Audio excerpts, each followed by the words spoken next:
A major rupture inside the Trump administration is now out in the open.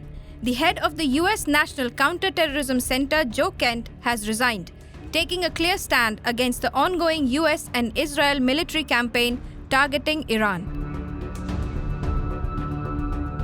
This is not a routine exit. Kent becomes the first senior official to step down over the conflict, and he is doing it publicly. In his resignation letter, he argues that Iran does not pose an imminent threat to the United States, directly challenging the core justification behind the war. The US administration, however, sees it very differently. Washington has defended the strikes as necessary, citing long-standing concerns over Iran's regional influence and nuclear ambitions. And now that disagreement has exploded into the open, revealing a deeper divide at the highest levels of US national security. President Donald Trump wasted no time responding. In fact, he welcomed the resignation and didn't hold back. Well, I read his statement. I always thought he was a nice guy, but I always thought he was weak on security, very weak on security. I didn't know him well, but I thought he seemed like a pretty nice guy.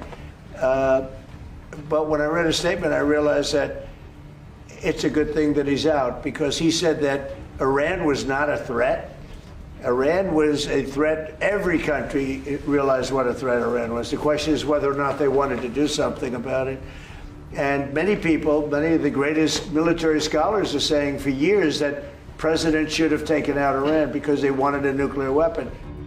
The message from the president is unmistakable.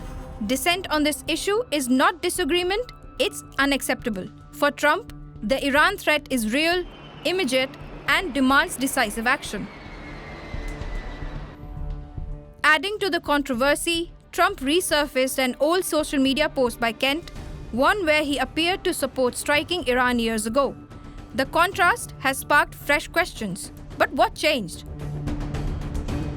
Inside Washington, this resignation is being seen as more than just a personnel shift. It signals a potential fracture within the US security establishment between those backing aggressive military action and those urging caution.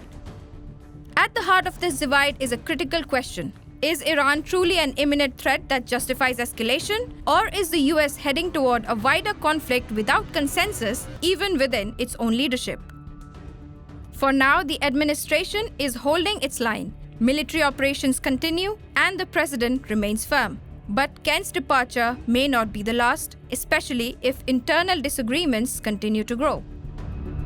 One resignation has already exposed cracks at the top. The bigger question now: how deep do these cracks go, and what does it mean for the future of US strategy on Iran?